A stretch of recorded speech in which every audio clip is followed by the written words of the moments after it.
We are not enemies, but friends. We must not be enemies.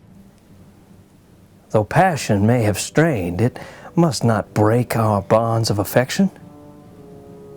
The mystic cords of memory, stretching from every battlefield and patriot grave to every living heart and hearthstone all over this broad land, will yet swell the chorus of the Union, when again touched, as surely they will be, by the better angels of our nature.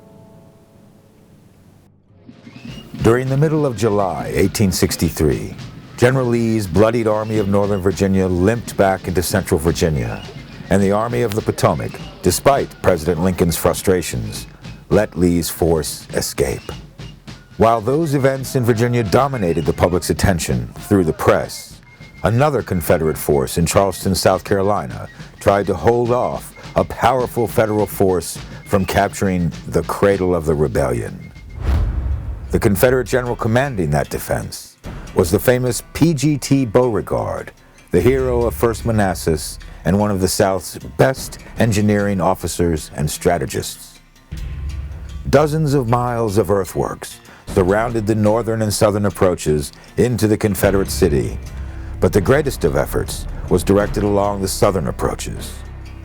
Commanding one of those passages into the harbor was Fort Wagner, and it was deemed necessary to take this fort by direct assault. The officer assigned to lead the attack was Brigadier General George Strong, who would get his white regiments ready for this dubious offering, but would be joined by another, new to this theater of warfare, the 54th Massachusetts Infantry. This regiment, raised in Massachusetts by Governor John Andrew with the consultation of Frederick Douglass and other abolitionists, was the first Northern black regiment sent to the war.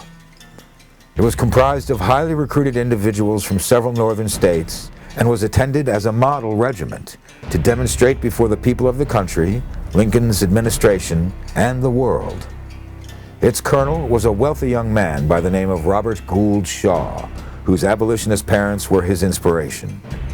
This was a regiment further comprised of highly skilled and highly educated colored men, which included even Frederick Douglass's son, Lewis, who was appointed by Shaw as a sergeant major of the regiment, and he would be another key participant in the attack. The attack was ordered for July 18, 1863. The 54th, approximately 600 men, were split into halves, or a column of wings of the regiment. Shaw commanding in front, and Lieutenant Colonel Edward Hallowell commanding the rear wing. The left flank was nearly touching the marsh on the left, and the right nearly in the wake of the ocean. The attack rolled forward, and within a few hundred yards of the fort, the Confederate small arms and artillery combined to make the narrow land passage toward the fort a very difficult place to pass alive, let alone in a military formation. the 54th did not waver, and as the men were in the moat, Colonel Shaw, near his colors, launched up and upon the parapet, where he was heard to call out, "Come on, 54th!" and fell immediately after. But his men were infused with his spirit and hurled themselves at the Confederate defenders. Bayonets and clubbed muskets were the weapons of choice in the sand parapets. The 54th, unsupported, could take but not hold the parapet. The brave Black Regiment begrudgingly gave way back out of the fort and held the dunes through darkness. The 54th's national colors were saved from capture by Sergeant William Carney, who, despite being wounded in his leg, arm, chest, and face, crawled several hundred yards to safety, telling his comrades that the old flag never touched the ground and would eventually win the Medal of Honor. As far as the remainder of the regiment, they did in fact do the job that they were asked to do.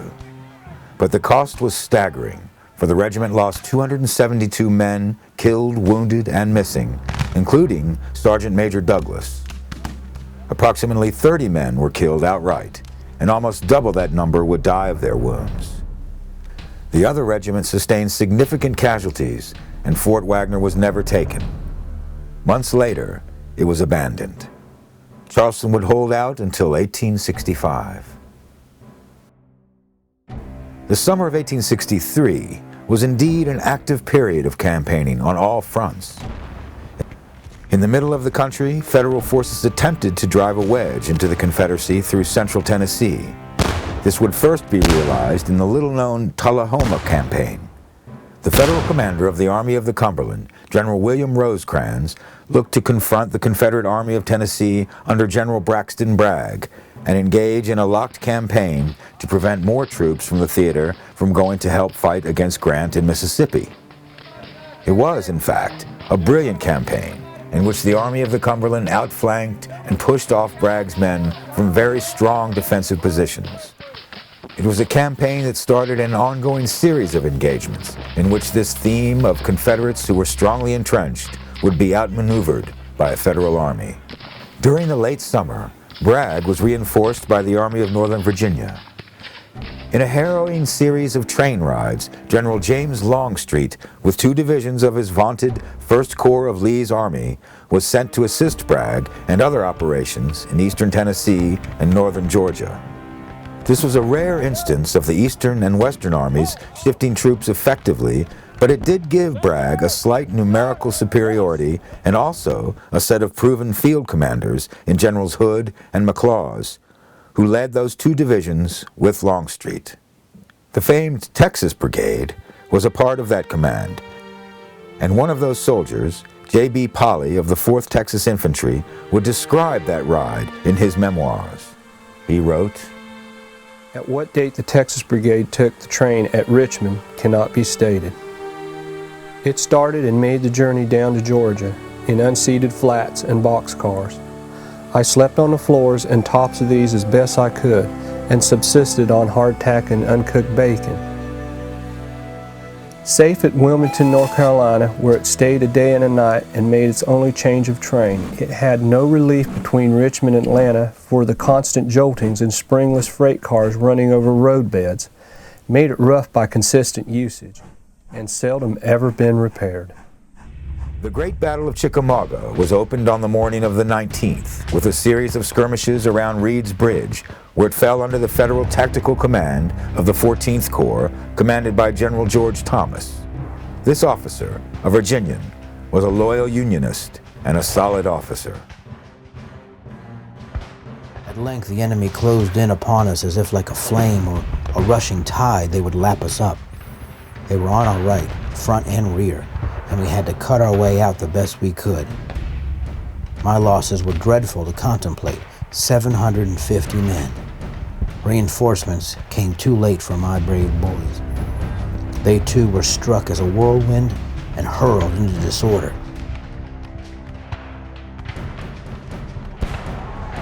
There were 2 days of epic, large-scale fighting, with the Confederates pushing the Federals hard, and Rosecrans' boys buckled after a proud effort. Near the end of the fighting, General Rosecrans rode from the battle and into Chattanooga. He wanted to organize the troops who would be pouring into the town from the Chickamauga battlefield.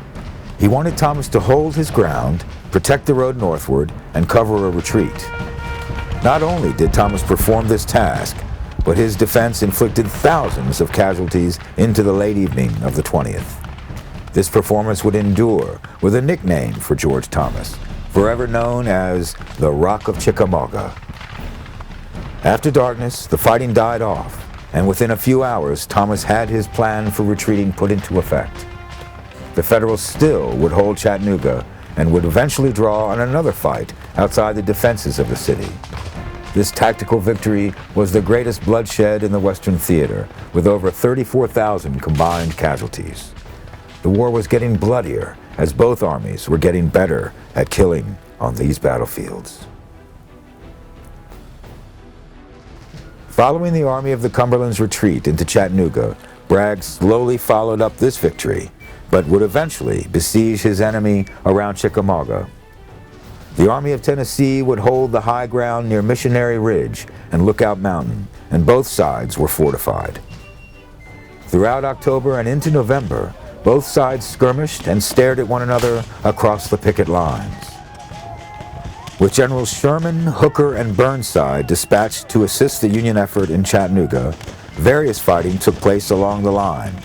But after the beginning of November, as Federal movements would begin to increase, General Bragg sent off Longstreet's divisions to drive Burnside from Knoxville, and had also sent off his cavalry commands. Longstreet's loss was a key loss, and if the Federals attacked, those men would be sorely missed. Grant would see to it that he would not wait all that long and prepared to hit Bragg's men. One soldier on that hill, Lieutenant Joseph Calloway, discussed his sentiments on this situation in a letter home to his wife.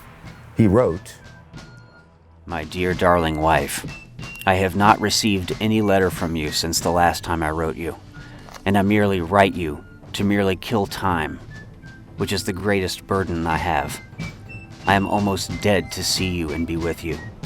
My patience is worn entirely out by this war. I am perfectly miserable, but God knows if I could see any prospect for peace, even a year hence, I could manage to bear it. The sun is up just above the top of Missionary Ridge, shedding golden light all over the valley, which is variegated with 10,000 autumn tents. And the Yankees' tents are so thick that their camps look like a vast cotton field in the distance." By the third week in November, Grant put his war machines in motion after a comprehensive planning system that involved Sherman making a flanking movement to the north. Things moved quickly. On November 23rd, Federal soldiers under General Thomas Wood advanced on Confederate positions at Orchard Knob, and then on November 24th, captured Lookout Mountain. It seemed as if the moment was right to test Bragg. On November 25th, both Sherman and Hooker met obstinate resistance and gained little ground. By the afternoon, Grant wanted to push up the middle, and that fell upon the Army of the Cumberland. As if on impulse, Thomas's men rolled onward like a wave, seemingly with a desire to lock with the Army of Tennessee. Men scrambled up the hillsides in broken order, following flags and shooting as they went. The volleys of Confederates followed by the rebel yell was heard distinctly, and then followed by the deeper roar of the Yankee huzzah. Thomas's men overran the advance pits, and soon there was a confused mass of firing and hand-to-hand fights, with some prisoners being sent down the slopes. Federal flags were seen crowning the eminence, including one 19-year-old Arthur MacArthur of the 24th Wisconsin Infantry, who clambered up the slope, making himself conspicuous to the enemy, yelling, "On Wisconsin!" For this, he would be promoted, awarded the Medal of Honor, and significantly inspire his son to pursue a military career of his own fame. The troops of the Army of the Cumberland splintered the lines of the Army of Tennessee. Bragg could not hold his lines and ordered a retreat. For the major armies in the East and West, the year of 1863 ended in a similar way, with the Federals on the hunt for a chance to crush a wounded and weakened Confederate army. The Army of the Potomac under General George Meade made its camps between Brandy Station and Warrenton, Virginia, and was in fine spirits. As for the Army of Northern Virginia, they were weakened, but still dangerous. There was an overall symptom of depression that oozed from the units in Lee's command, and religious revivals popped up from camp to camp, where men would look to God for assistance and guidance in the hardships of continuing to be motivated in fighting. Lee himself felt like he could hold the Federals off in every turn, but wanted more opportunities for the offensive. Grant was promoted to commanding officer of all Federal armies and chose to keep his headquarters in Virginia, where he would see to the plans for 3 armies operating there come the end of the winter. Sherman was promoted to command all those forces that had been consolidated at Chattanooga and participated with the Army at Missionary Ridge. He would plan for an advance towards Atlanta in conjunction with other Federal armies driving through and into the Confederacy at other locations. Grant's larger plan was to put all the troops of the Union in motion at once, 500,000 men in the field with a mission to wear the Confederate armies down. In the West, Bragg was replaced and General Joe Johnston was put in command, and he would be the one that would be assigned to confront the aggressive Sherman as he began to make movements southward once the roads dried out and allowed for an army to move. The Army of the Potomac would retain Meade, but Grant had a new and more specific mission for the Army, and that was to hound, engage, and fight Lee to the death. To assist this operation in Virginia, 2 other armies were put into the fight simultaneously to Meade's operation along the Rapidan. Franz Sigel would command a small army in the Shenandoah Valley and was ordered to destroy any force there, to place upon Lee's rear if possible, and curtail supplies for Lee's army. In addition to this was a larger force under General Benjamin Butler that would be placed below Richmond and look towards an assault on Richmond, as well as perform the vital task of disrupting the communications between North Carolina and Virginia. To many in Lee's army, the religious revivals, the warmth of spring, and the return of so many wounded men may have sprung them into some semblance of order, but only the fight would tell the truth of that. Colonel E.P. Alexander and his artillery battalion would be in the heart of this new fight.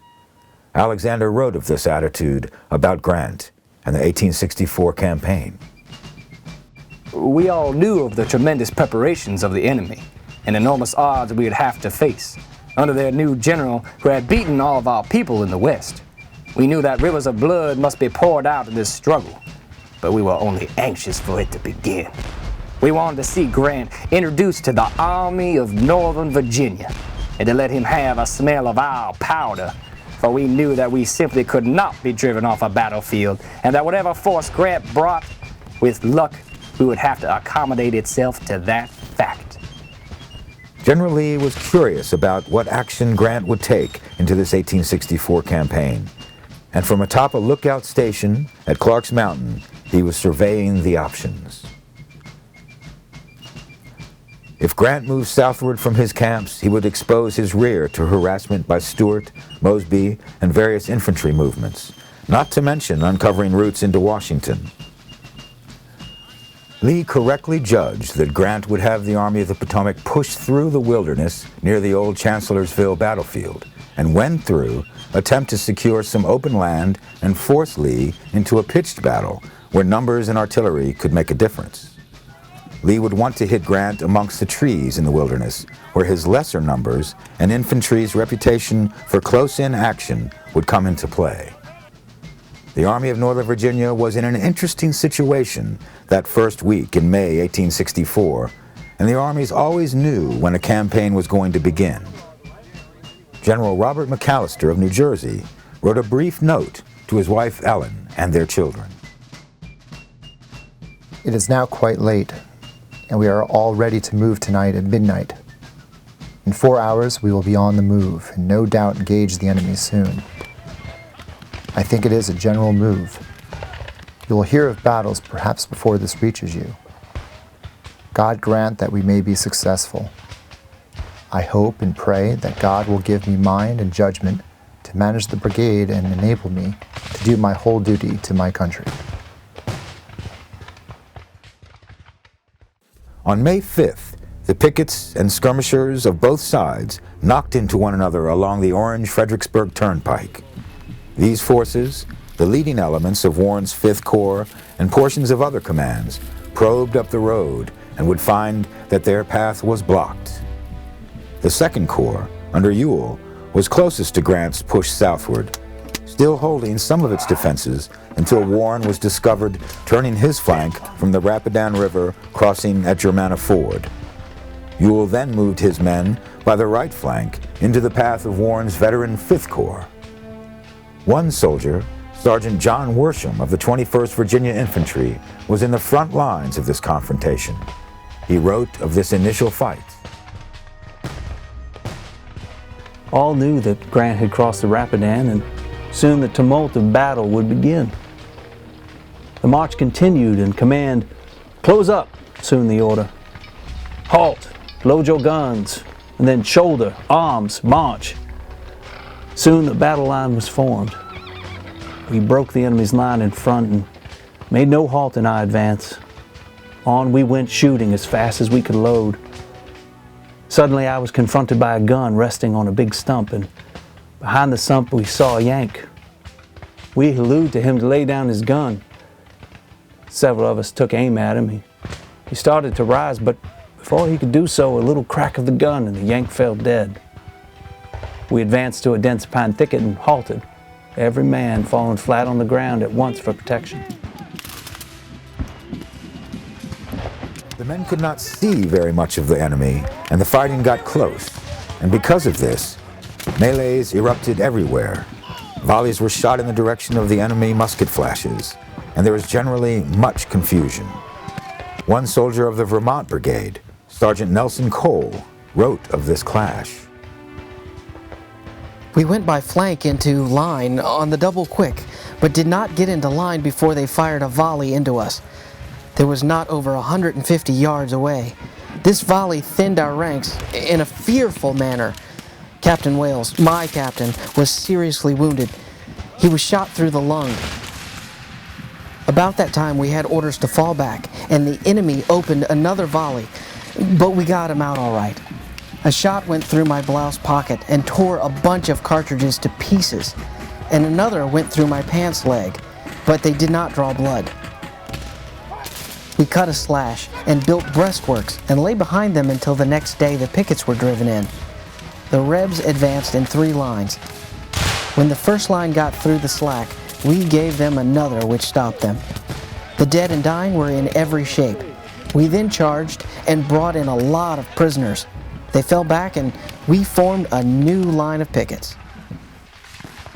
The loss in the Vermont Brigade was staggering, but they bought the Army time, and eventually the 2nd Corps came up and held the line.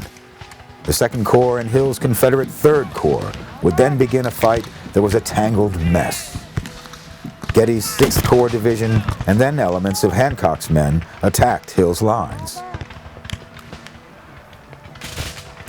The Confederate Division of Henry Heath and then troops under Brigadier General Cadmus Wilcox did some superb fighting through the darkness, holding their ground, a tenuous hold.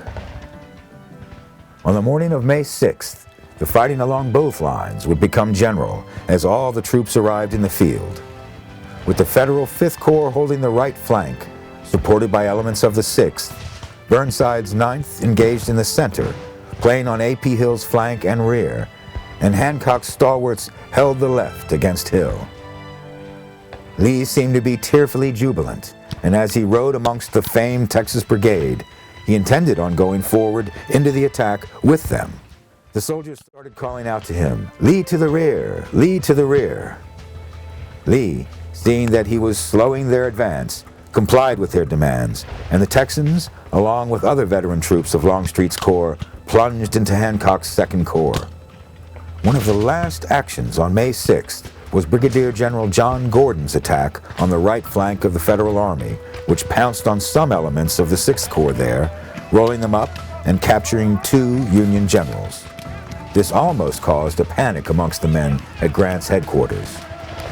Grant told them to stop worrying about what Lee would do and keep focused on what they would do to fight him. It was a telling moment, as Grant was not Hooker and was in no way intimidated by Lee, as the rest of the campaign would show. Perhaps Grant would be outgeneraled on a few occasions, but he was never scared of Lee. By the morning of the 8th, the Army of the Potomac was put in motion. Meade and Grant were surely frustrated by the jumbled mass of confusion in the forests. Lee had bested Grant on the first meeting, the Army of the Potomac sustaining over 17,000 casualties, and the Army of Northern Virginia lost somewhere between 8,000 and 11,000 men. The race would soon begin for the rolling hill country toward Spotsylvania Courthouse. Due to some great engineering and cavalry usage, Lee's men won the race and would force Grant to attack at the Battle of Spotsylvania. It was known and promoted that Grant made a declaration that the press loved. U.S. Grant stated that he intended on fighting it out on this line if it takes all summer in this upcoming battle. Grant was absolutely locking horns with Lee, and he would in fact not let up the pressure. Nowhere would that fighting be more brutal and ghastly than at Spotsylvania. Lee's veterans had fought a major engagement, held back the big Army of the Potomac, and within days, they were finding themselves beginning another slaughter. This fight would begin on May 8th, when troops under General Richard Anderson, Longstreet's replacement, relieved the hard-pressed cavalry from a blocking position. They threw up their works and took on troops of Warren's 5th Corps and Sedgwick's 6th Corps at Laurel Hill, with the Spindle Farm between the lines, bearing mute testimony to the carnage that renewed itself soon after the Wilderness. Wave after wave of Union infantry hurled themselves against Anderson and were cut down to the point that officers and men had to consider mutiny if asked to try it another time. It was at this location that the beloved Uncle John Sedgwick, commander of the 6th Corps, was hit by a Confederate sharpshooter early on the 9th. His men had little time to mourn his loss, and they were soon up against more Confederate defenses. Before more action could be thrown against the troops of Anderson, Ewell came around and occupied Anderson's right flank, continuing the line and immediately digging in. This line would be continued on the 9th, and both sides brought up the remainder of their armies. Lee was allowing his army to dig in and take on the assaults of the Army of the Potomac, and Meade and Grant had him stationary as they had wanted when the campaign began. But Lee's men were getting efficient at erecting fortifications overnight, and by the 10th were solidly in line around the McCool and Harrison houses. Among the 6th Corps was a veteran officer, Colonel Emory Upton, a regular Army officer who had commanded the 121st New York Infantry and a brigade. His plan was a deep formation of several lines that could sweep over the works of the Confederates and turn up and down the lines, opening a breach for others to exploit. Grant liked the idea and allowed 12 picked regiments to be a part of it. The command went in 3 regiments across and 4 regiments deep. It was an impressive formation. One New Yorker, Corporal Clinton Beckwith of Upton's regiment, wrote of the attack. We were ordered to fix bayonets, to load and cap our guns, and to charge at right shoulder shift arms. No man was to stop and succor or assist a wounded comrade. We must go as far as possible, and when we broke their line, face to our right, advance and fire lengthwise of their line. Colonel Upton was with our regiment and rode on our right. He instructed us not to fire a shot, cheer, or yell until we struck their works. It was nearly sundown when we were ready to go forward. The officers were shouting forward and breaking into a run immediately after we got into the field a short distance. As soon as we began to run, the men, unmindful of or forgetting orders, commenced to yell. And in a few steps farther, the rifle pits were dotted with puffs of smoke, and the men began to fall rapidly, and some began to fire at the works, thus losing the chance they had to do something when they reached the works to protect themselves. We were broken up, some getting through the slashing and abattis. By this time, the rebels were beginning to fire a second time, and rapid but scattering fire along the works, which were reached in another instant. One of our officers in front of us jumped on the top log and shouted, "Come on, men!" Come on! Come on! Come on! Come on! And pitched forward and disappeared, shot. As I got up on top, some Rebs jumped up from their side and began to run back. Some were lunging at our men with their bayonets, and a few had their guns clubbed. Jim Johnston, Oakes, and Hassett were wounded by bayonets. Upton's assault broke the Confederate lines for about a quarter of a mile. The attack was staggered by severe counterattacks, but not before Upton pulled off with several hundred prisoners. For his efforts, Grant promoted Upton to Brigadier General. The attack was successful in demonstrating that an attack in depth could not be stopped, as it had too much momentum. And the Federal Army would become the masters of this tactic, with their clear advantage in numbers. This organized style of Upton's was respected by Grant, who devoted to further attack this mule shoe with even more men. Through May 11th, Grant and Meade prepared for an attack on the center of the mule shoe line. Hancock's men were ready and assembled, with elements of the 5th, 6th, and 9th Corps to assist on left and right flanks of Hancock's supposed breach of the lines. The attack was planned for the pre-dawn hour of May 12th, and approximately 15,000 men were led through the misty, damp morning towards the Confederate salient. Within a few hundred yards, the Confederate skirmishers fired, and then the mighty roar of all those Federal soldiers provided a constant cheer of "Hurrah! Hurrah!" Up and over the works they went. Thousands of Confederates were captured, generals and all. It happened in the space of minutes. Brigade after brigade of Confederate troops were thrown into the breach. General Lee, near the McCool House behind the breakthrough, was attempting to lead one of these counterattacks, and again had to be discouraged by calls of "Lee to the rear." The Confederate troops drove much of the Federal columns back to the works. No troops fought harder or accomplished more to keep the Yankees at bay than McGowan's South Carolina Brigade and Harris's Mississippi Brigade. One Mississippi soldier, David Holt of the 16th Mississippi Infantry, wrote of the carnage at the Mule Shoe as the fighting entered its several-hour mark. And the ongoing rain just added misery to the efforts of the soldiers. The breastwork was in a bog, and to make a charge in such a place against a line of fierce men close up, who would have no idea of giving way, was more than these gallant Yankees could do. Many of them were shot dead and sank down on the breastworks without pulling their feet out of the mud. Many others plunged forward when they were shot and fell headlong into the trench among us. Between the charges, we cleared the trench of the dead and wounded and loaded all the guns we could get a hold of for the next charge. I was shooting 7 guns myself.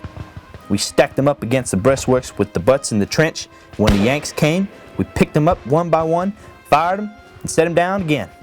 The blood shed by the dead and wounded in the trench mixed with the mud and the water.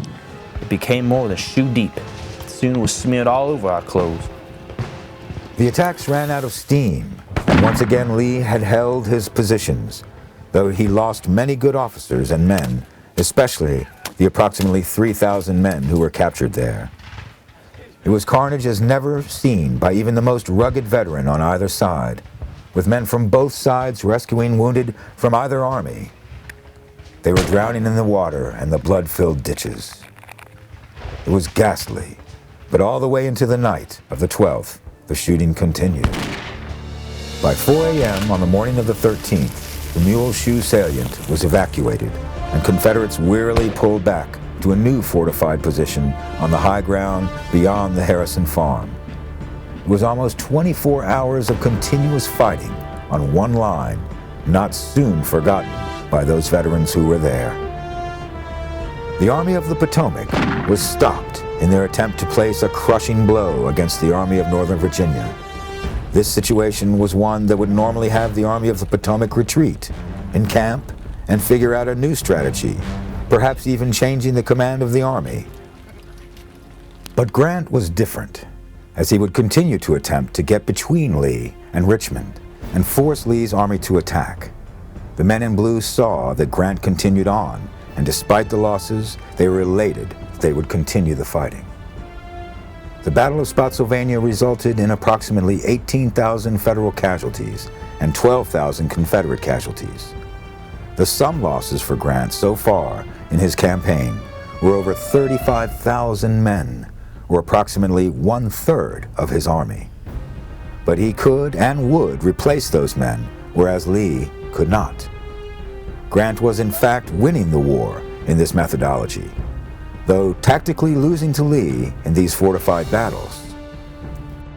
While fighting raged around the Mule Shoe at Spotsylvania, General Sheridan, who was brought east with Grant to command the Army of the Potomac's Cavalry Corps, wanted to launch a raid against Richmond and force a confrontation with Stuart.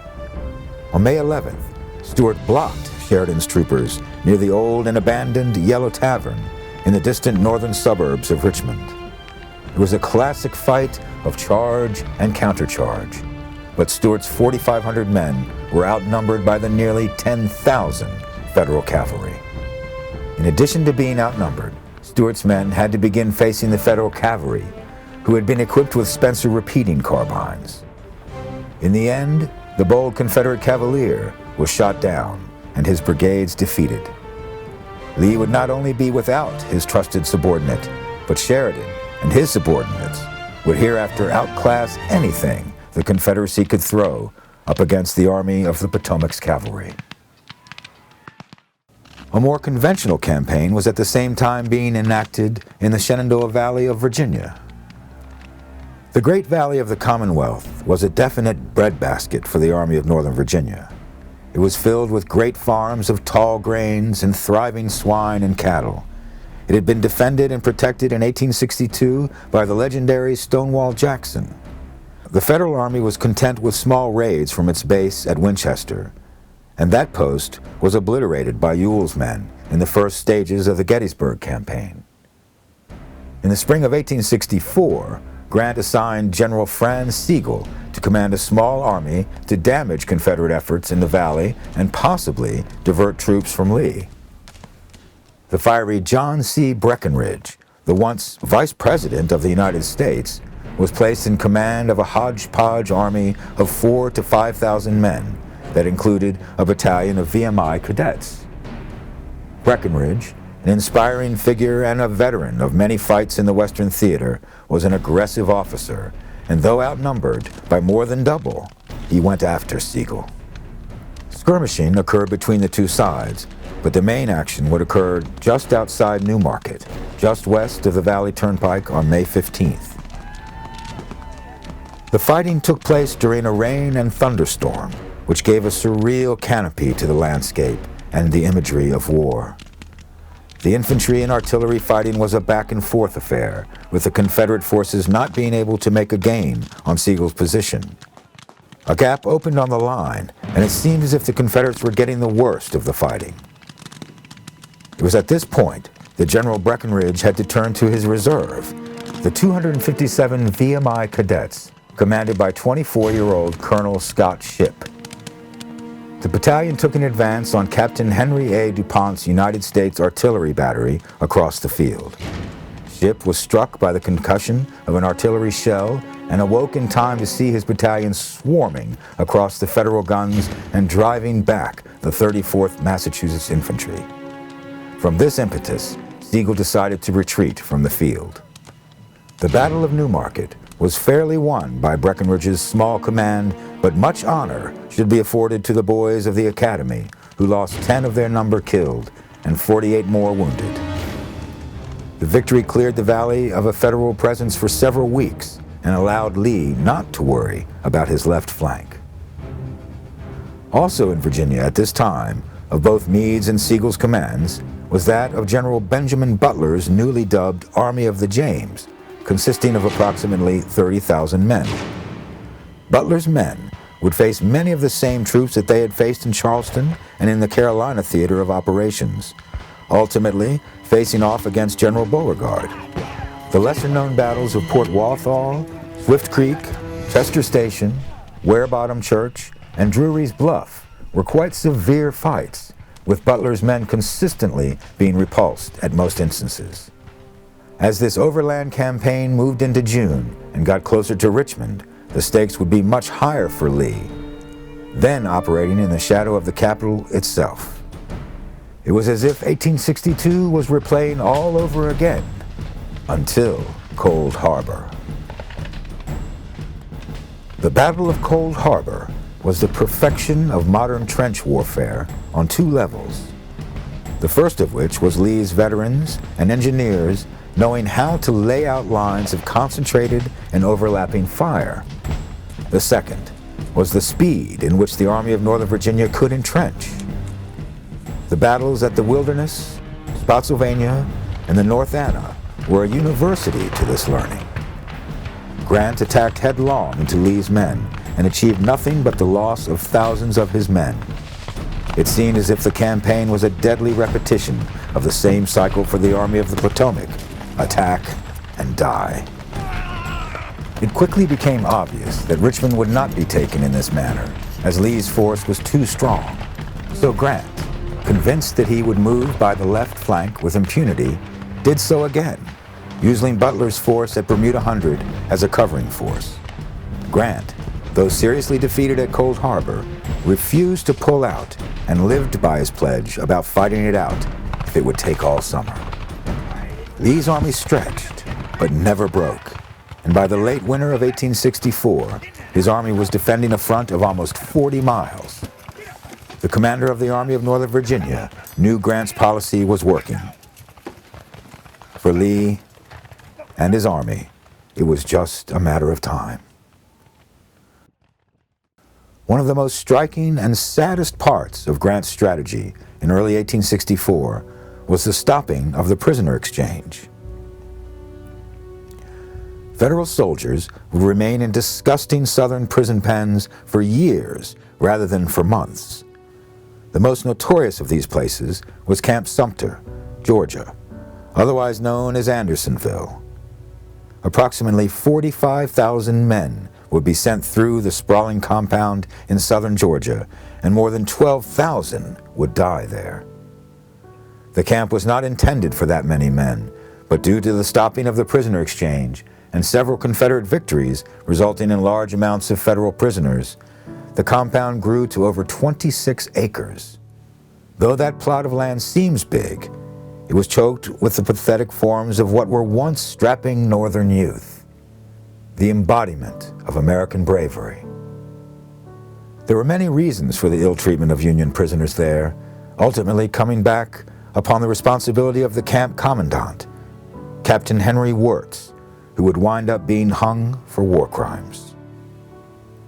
Andersonville was not the only prison that systematically destroyed life, as prisoner of war camps on both sides had very similar issues, usually falling upon the commander of the post.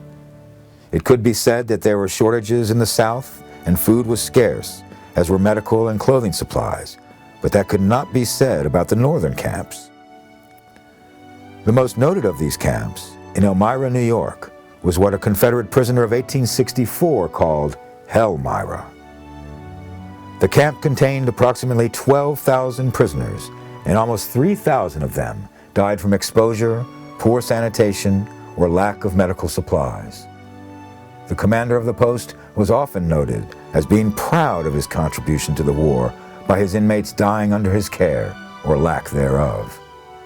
Other prisoner of war camps, Point Lookout, Fort Delaware, Camp Douglas, etc., all had hordes of Confederates die from one cause or another. It was a long-standing shame, but in the end, no Northern officers were brought to trial for negligence.